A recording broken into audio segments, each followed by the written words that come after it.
Hi everyone, welcome to our YouTube channel profit glen solutions.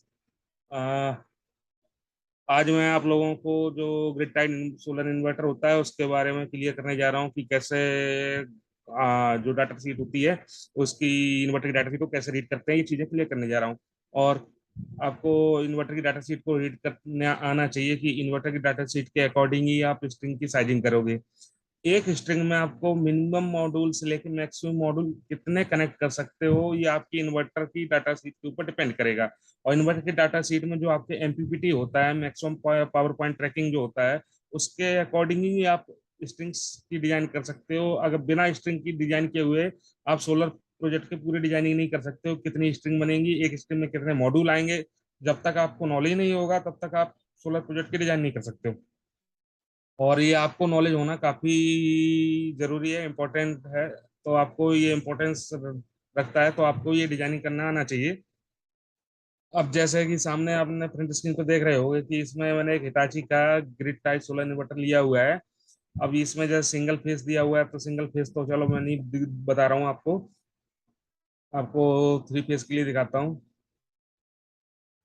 चलिए, इस project में दिखाता हूँ कि जैसे इस डाटा सेट में ही देखिए कि आपको 50 किलोवाट से लेके 70 किलोवाट तक का इसमें इन्वर्टर है। तो इन्वर्टर कौन सा है? एक 50 किलोवाट का है, एक 60 किलोवाट का है, एक 70 किलोवाट का है।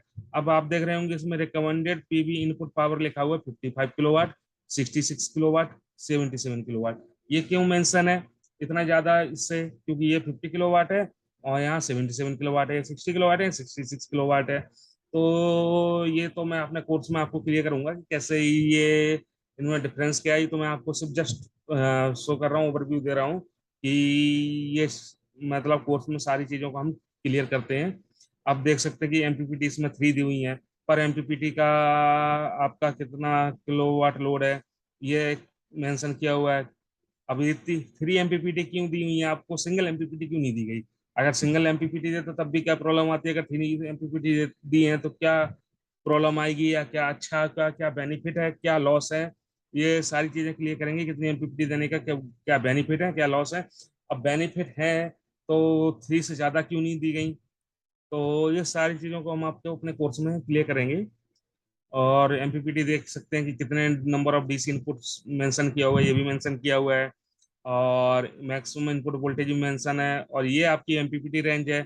इसी के ऊपर आपका डिपेंड करेगा कि कैसे आपकी स्ट्रिंग साइजिंग होगी।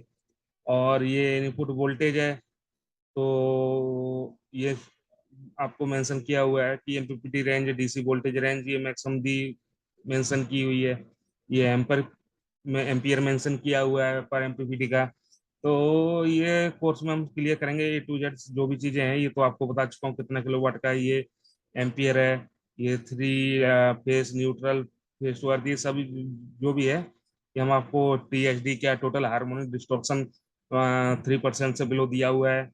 पावर फैक्टर आप देख सकते हैं कि, और ये सारी जो चीजें हैं कोर्स में करते हैं। और एसपीडी जो है, ये सर्ज प्रोटेक्टिंग डिवाइस होता है, टाइप 2 क्यों लिया हुआ है, क्या है एंटी आइसलैंडिंग फीचर, क्या होता है एंटी रिवर्स फीचर्स, क्या होता है, ये आपको सारा सब कुछ रीड करते आना चाहिए। अगर बिना रीड किए हुए आप सोलर प्रोजेक्ट का डिजाइन करोगे तो आप डिजाइन नहीं कर पाओगे। तो इन्वर्टर की डाटा शीट रीड करना बहुत इंपॉर्टेंट होता है।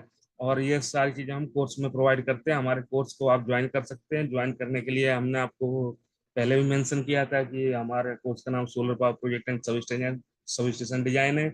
और हमने डिस्क्रिप्शन में नीचे मोबाइल नंबर हर बार प्रोवाइड करते हैं, आप उन पर कॉल कर सकते हैं, व्हाट्सएप कर सकते हैं, हमारे कोर्स की जानकारी, डिटेल जानकारी ले सकते हैं, और बैचेस कब से स्टार्ट हो रही हैं वो भी चीज़ आप क्लियर कर सकते हैं। और हमारे चैनल को सब्सक्राइब कीजिए। सब्सक्राइब करने के बाद आपको ऐसे ऐसे छोटे छोटे टॉपिक का ओवरव्यू में लाता रहता हूँ। ओवरव्यू देके बताता रहता हूँ कि ये हम कोर्स में प्रोवाइड करते हैं। तो ये हम आपको और भी क्लियर में करते रहेंगे कौन सा नया कोर्स हम लॉन्च करने वाले हैं, या कोर्स कोर्स में क्या हम पढ़ाएंगे, क्या ट्रेनिंग देंगे, वो सारी चीज़ों को हम क्लियर करेंगे।